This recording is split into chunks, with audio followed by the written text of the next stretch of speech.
આણંદ જિલ્લાના ખંભાતમાં આવેલ મુખ્ય શાક માર્કેટમાં ગંદકી તેમજ રખડતા જાનવરોથી શાકભાજી વેચનાર વેપારીઓ તેમજ ખરીદી કરનાર નગરજનો ત્રાહિમામ પોકારી ઉઠ્યા.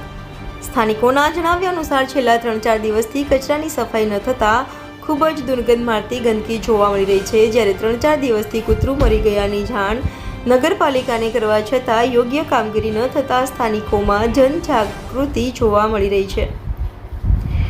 ત્યારે ખંભાત નગરપાલિકા ઝડપી રહે, મુખ્ય શાક માર્કેટમાં સફાઈ કરાવે તેમજ દવાનો છંટકાવ કરાવે તેવું સ્થાનિક વેપારીઓ કહી રહ્યા છે.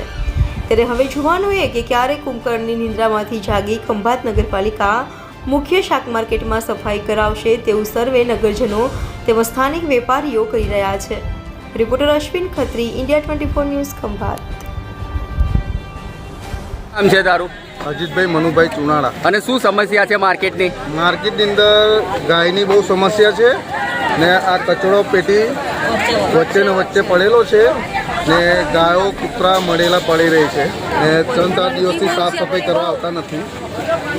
એની સમસ્યા બહુ છે ને ગાયો ઘરાકને ભેટો મારી નીકળે છે. બરાબર. તો આ અંગે તમે નગરપાલિકાને જાણ કરી છે? નગરપાલિકાને જાણ કરેલી છે પણ નગરપાલિકા વાળા કશું સાંભળતા નથી. અને સફાઈ બાબતે શું છે માર્કેટની સમસ્યા? સફાઈ બાબતે 3-4 દિવસથી સફાઈ કરવા આવતા નથી.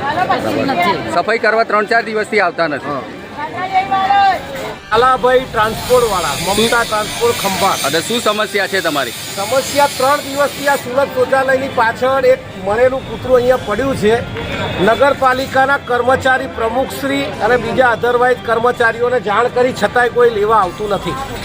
તો કેટલા દિવસથી તમે જાણ કરી છે? આ 3 દિવસથી છે. આની પાસે મારી પાસે વિડીયો બી છે. બરાબર. તો સફાઈ કર્મીઓ આવે છે, તમે જાણ કરો છો? સફાઈ કર્મી 3 દિવસથી સાફ સફાઈ કરવા પણ નથી આવ્યા.